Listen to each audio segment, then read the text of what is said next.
This is David Pecora. He's 22 years old, has shoulder-length blonde hair, and studies computer science.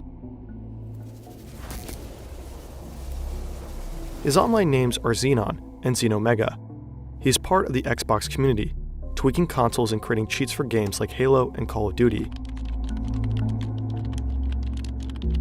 Right now, he has an annoying problem. The bumper of his car is broken, and the dealer refuses to ship the parts to Canada. So he asks his friend Justin, who lives in the US, if he can order the new bumper to his house. They met each other years ago on the internet. Justin lives in Wilmington, about an 8-hour drive away. David's plan is to drive there, get the bumper, maybe grab something to eat together, and head back home. His dad offers to tag along so they can take turns driving. They take the family car. About an hour later, David and his dad get to the border. The US border officer checks their passports. He's about to wave them through when he sees a strange name on his display. "What's Xenon?" the officer asks. David flinches. That's his online name. But why on earth does it pop up here at the passport control? Two figures in dark uniforms approach the vehicle. They pull their weapons and tell him to step out of the car. David gets arrested. He walked right into a trap. The thing is, David may have done more than tweaking consoles and coding cheats. The FBI has been after him for years. He's part of a hacker gang that will become known as the Xbox Underground.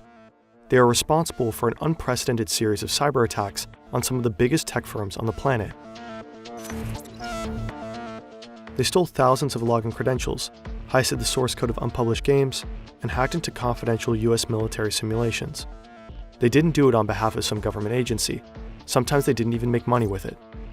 They were just a bunch of teenagers.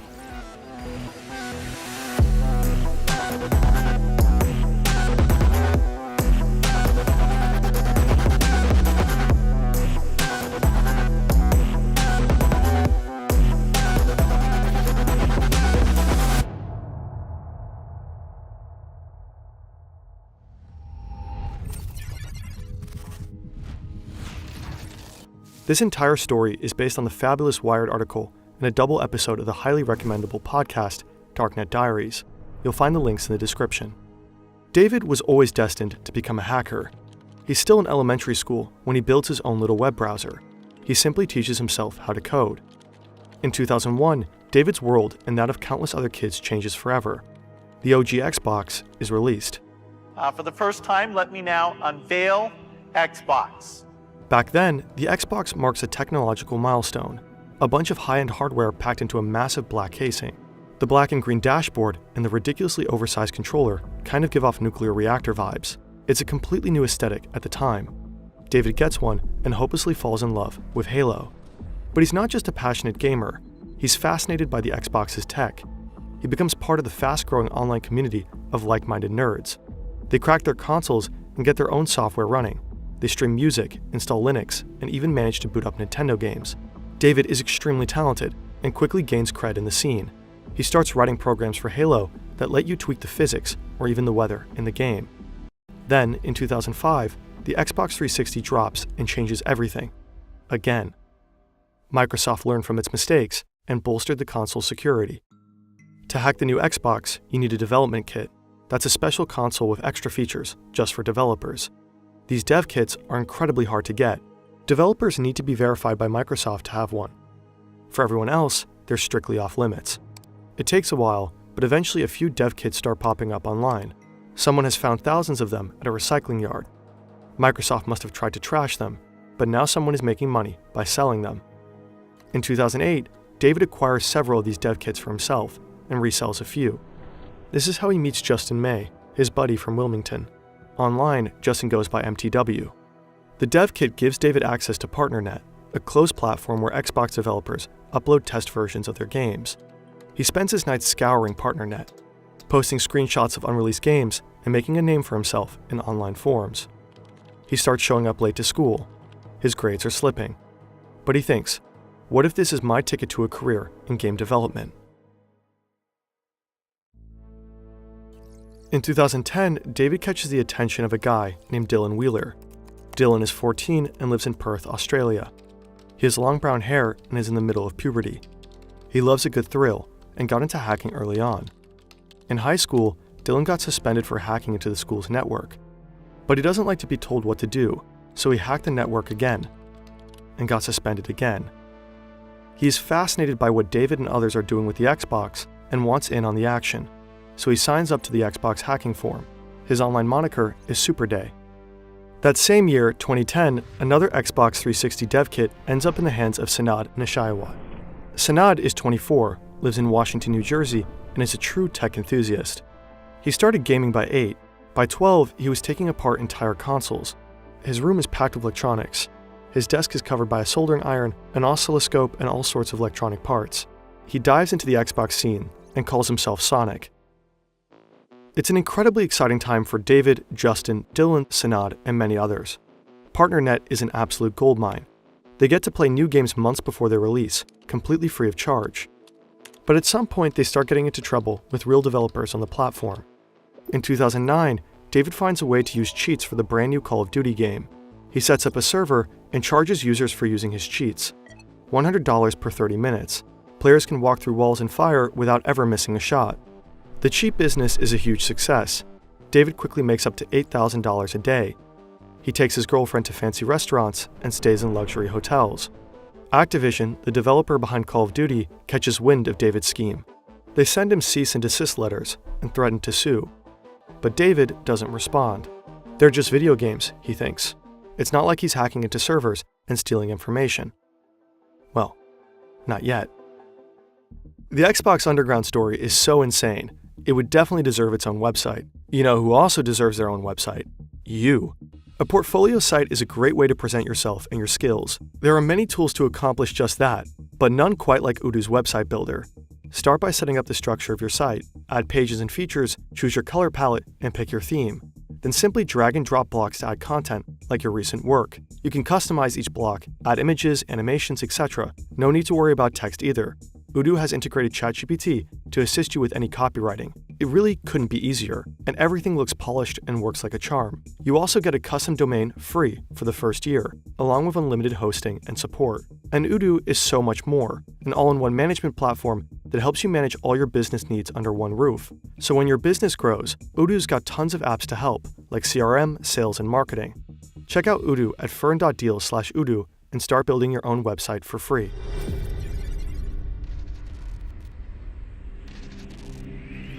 One night, Dylan gets a message from an online friend named GamerFreak1727. It contains a list of usernames and matching email addresses and passwords, all taken from a forum run by game developer Epic Games. At the time, Epic is mostly known for Unreal Tournament and Gears of War. Dylan checks the list and finds the login credentials of an IT employee at Epic Games. He wonders if that person uses the same password on other sites. He tries to log in to the employee's Gmail account, and it works. He combs through the inbox and finds another password, admin060606. It gives him access to an internal network at Epic Games. Dylan sends David a message to tell him about his find. David is hooked. One of the servers are hosting unreleased games. He knows that what they're doing is illegal, so he sets himself some limits. No looking at customer data or credit card information. He's only interested in the games. David and Dylan spend months rummaging through the Epic servers on the hunt for anything interesting. And sure enough, they eventually find something, an early build of Gears of War 3, complete with source code. They can't believe their luck. They're on the verge of playing one of the most anticipated games of the year, months before anyone else. They message Sanad to let him in on their discovery. He has a hacked modem at home that lets him cover up his IP address, so he can download the game without getting caught. Sanad logs into Epic's network and grabs the files. It's hundreds of gigabytes of data. He stays up all night until the download finally completes. He's too excited to go to sleep. He burns the data onto 8 Blu-rays and mails them to David. He writes the words wedding videos on the package. David receives the package and tries the game. The build is still pretty raw. A lot of the textures are missing. It's not really playable at this stage. David sends the game to the others, including Justin. Just a few days later, the game appears online as a public download. The leak makes headlines everywhere. Last week, Gears of War 3 was leaked on the web. Gears developer Epic Games confirmed that this is not the final build of the game and warned people that downloading the title may actually melt your system. Not sure if that's true, but scare tactics aside, don't pirate. Pirating sucks. The guys are still snooping around the Epic Games network when they stumble upon a very unsettling email. Epic Games has called the FBI because of the leak, but it seems the feds are not onto them yet. David is freaking out. He asks Justin to help him crypt his hard drives. Sanad decides to lay low and wait for things to calm down. Dylan, however, doesn't care about the FBI.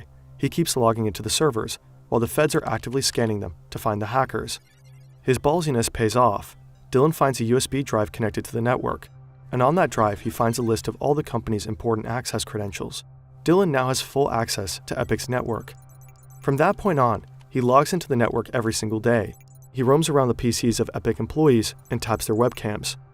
He sits at his computer in Australia and watches them in real time while they move around the office or sit in meetings.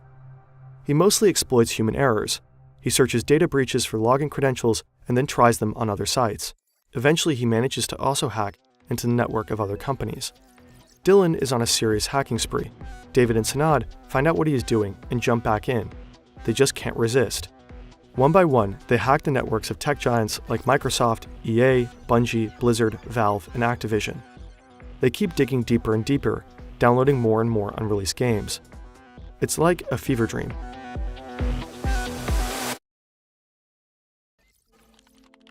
The guys have been hacking their way through the gaming industry for almost a year now. From time to time, they're also making money off of it. David starts selling the jacked and unreleased games to a user called Xbox Dev Guy. The contact is established via Justin. But deep down, they're still just a bunch of gaming fans. They invite their friends over to show their new video games. They never reveal where they get them from. They're a small and tight-knit group, but they can't always keep the excitement to themselves. So every now and then, word gets out to the wider scene.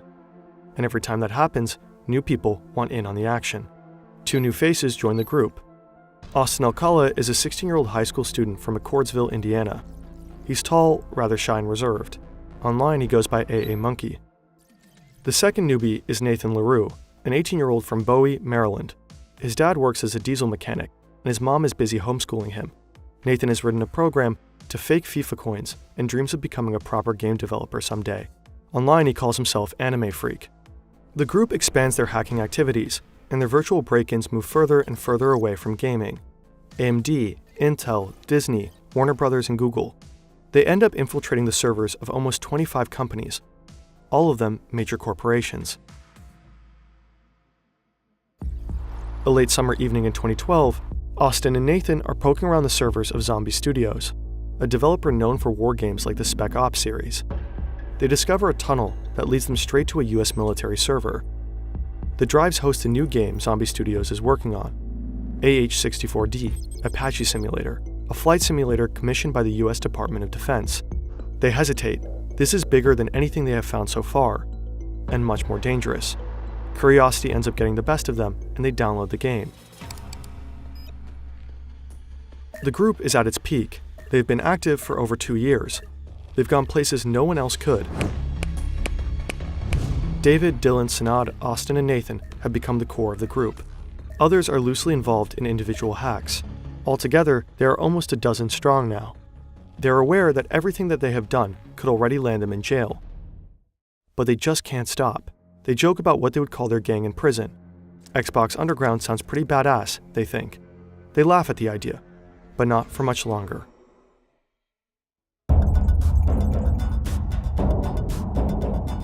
Justin, aka MTW, was an early member of the group.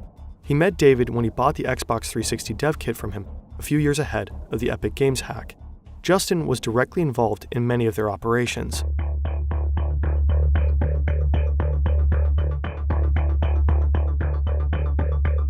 A few days before Gears of War 3 was leaked, Justin got the game from the others in the group. Some of them, like Sanad, suspected that he was the one who put it online. Justin is almost 3 years older than David, but compared to him, he's a lot less cautious. In 2010, Justin attends PAX East, a video game convention in Boston. He gets calls from Sanad and a few others in the group. They ask him if he can hack into one of the networks on site. Maybe he'll find something interesting. No big deal if not. Justin gives it a try, but doesn't find a breach to exploit. The network is too secure. He's not ready to give it up, though. He walks around the convention center and finds the stand of a small developer called Atomic Games. They're showcasing a new shooter called Breach. Justin waits until one of the employees heads to the bathroom. Then he sneaks behind the stand and secretly tries to download the game onto his laptop. But the employee comes back sooner than expected. At just 14 megabytes, Justin has to cancel the download and make a run for it. 2 Atomic employees chase after him and quickly catch him. They take him to the police. During the arrest, Justin tries to bribe the officers. He offers them $100 if they let him go. During the interrogation, he openly admits he was trying to steal the game. He repeatedly tells the cops that he has names of people bigger and more important than himself. When the others hear about the arrest, they get suspicious. What if Justin has been talking to the cops? He loses their trust. He disappears for a while, but eventually gets back in touch, trying to regain their trust. Now he is scamming companies like Cisco, Microsoft, and Lenovo with a return fraud scheme. Someone like that couldn't possibly be working with the cops. Some in the group, like David and Dylan, are thinking. Others, like Sanad, remain skeptical. After some time, Justin manages to get back on board. Back to August 2012, David and Dylan are poking around Microsoft servers. They come across a folder that seems pretty well protected. Looks like only a few developers have access to it. Maybe the company is working on some super secret project, they think. They download the folder and find a bunch of technical documents. Some pics of circuit boards and casings, source code, all that kind of stuff. They wonder what all of this could be for, and they quickly piece it together. They found the plans for the upcoming Xbox console, codename Durango. It'll later be called the Xbox One. They ponder what to do with the plans. They could sell them to others, or they could try to build the console themselves. All parts seem to be available on the market. They order the parts online and have everything shipped to Nathan's house. He volunteers to assemble the gaming console, and it works. The group now has a working prototype of the new Xbox, but no games to test it with, so they decide to sell it. They find a buyer in the Seychelles who is willing to pay $5,000. The buyer transfers the money, and the group discusses who is going to ship the console to him. Justin steps up. He offers to take it to the post office. The group agrees. Justin drives from Delaware to Bowie, about a 2-hour ride, and picks up the console at Nathan's place. But the package never makes it to the Seychelles. They start to get nervous. What if the FBI has intercepted the package? After the sale falls through, Dylan decides to upload the pictures of their prototype online, just to see what happens. He doesn't consult with the others. That means the Xbox prototype is now seemingly publicly up for auction on eBay. By now, Dylan is already known for his impulsive actions. In early 2012, he got drunk, called Epic Games, and confessed to hacking their servers. He explained to the employees over the phone how he did it and asked for a poster as a reward. He actually got one. This time, things get even worse. The eBay auction goes viral. In no time, bids reach over $20,000. But the sale doesn't go through because Microsoft files a copyright claim. Dylan, who set up the auction under his online name, Superday, starts giving online interviews. We have someone who's gotten pretty world-renowned over the past couple of weeks here. I'm just going to go straight to the chase here. His name is Dylan. Most people probably know him by his moniker Superday. He's gotten himself into a little bit of trouble with Microsoft and he's taking the hacking community by storm. Dylan, welcome to the show. Thanks. Sanad and David are pissed at Dylan. Really pissed. After leaving traces all over the internet, this kind of attention is the last thing they need. David cuts off all ties with Dylan. The only ones even more pissed are the people at Microsoft. The investigation picks up speed.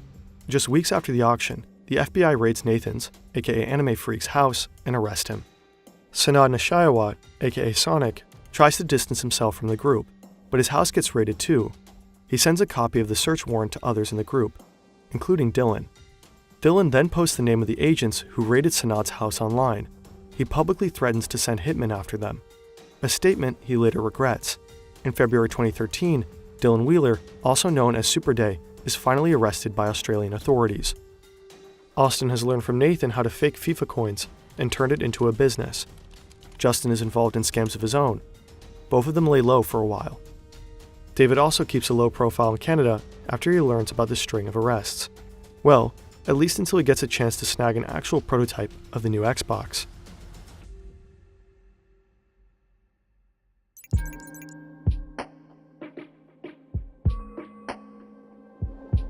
David is at a concert when he gets a call from Austin.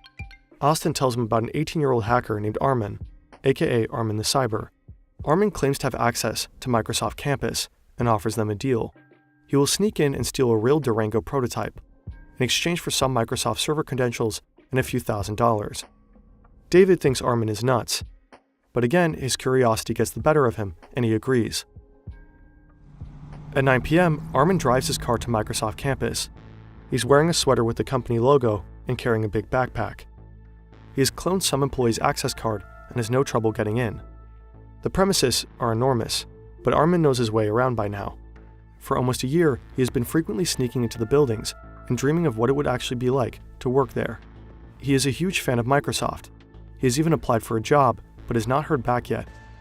Armin enters one of the office buildings. He's nervous, he's been there many times, but never to steal anything. There's still a few people around. Whenever he hears footsteps approaching, he hides. He eventually finds what he's looking for in one of the open plan offices on the 3rd floor.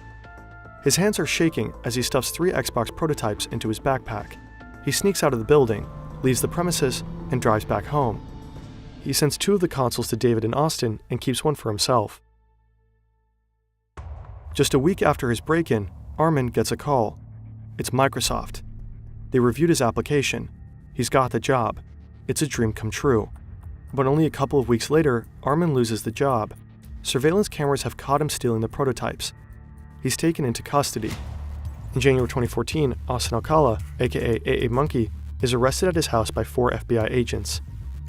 In March, David Pecora, Xenomega, gets arrested at the US border.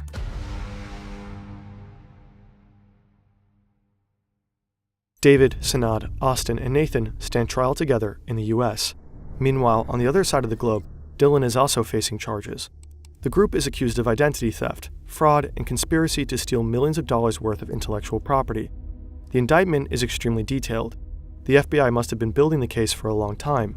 There are chat logs and transcripts of personal conversations dating back to the first Epic Games hack in 2011. In court, prosecutors even play audio recordings that must have been secretly made during their hacking sessions.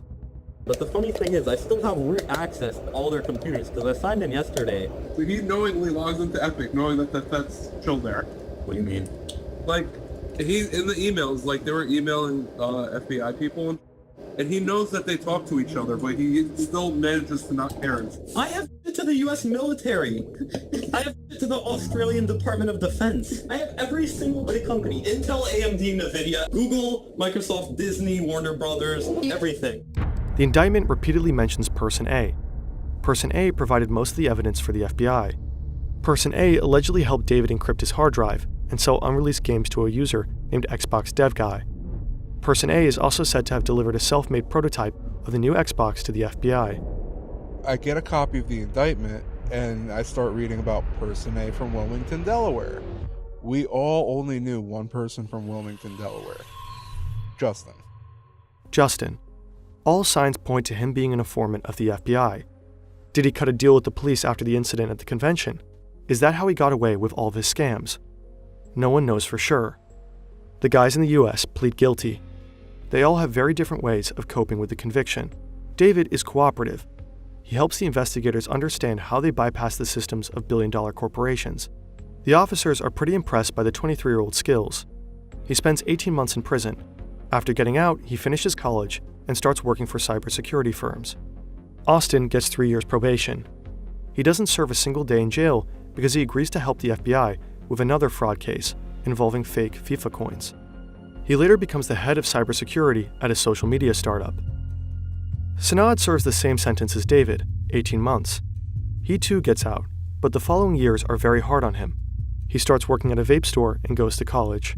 But his probation officer bans him from using a computer and constantly harasses him. Everything that I would ever ask her would always be a no. Like, for example, I would want to go down and see, my sister in Virginia or something, and it's no. It could be, she would come up with the craziest reasons to why she wouldn't let me do anything. Sanad became more and more isolated and eventually slips into depression. Seeing no prospects for himself, he turns to drugs. His probation officer sees this as a violation of his probation terms. She drags him before a judge, who sentences Sanad to another 9 months behind bars. In 2019, Sanad's probation for his second sentence ends, and for the first time in years, he's allowed to use a computer. He's now clean and living with his sister. Nathan is terrified of having to go to jail.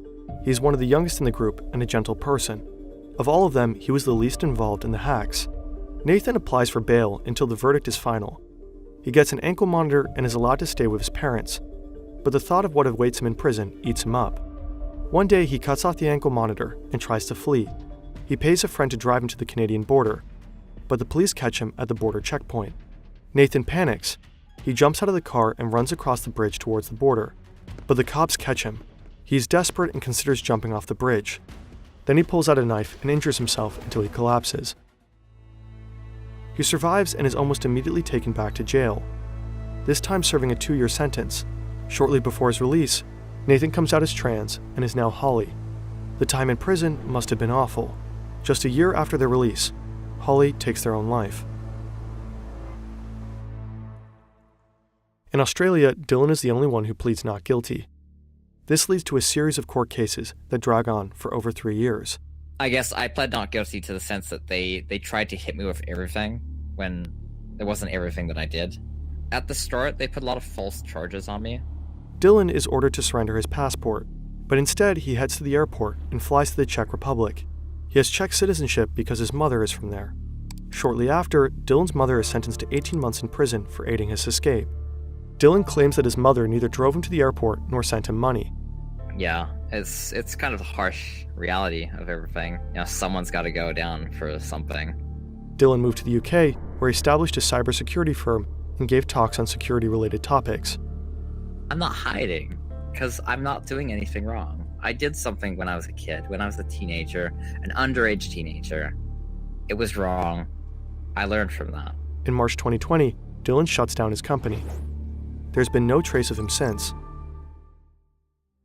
In 2017, when almost all members of the Xbox Underground had served their sentences, the police finally arrest Justin May. The authorities seized a brand new BMW and nearly $40,000 in cash. In 2021, he was convicted of fraud, fencing, tax evasion, and money laundering. He was sentenced to almost 8 years in prison and fined $4 million.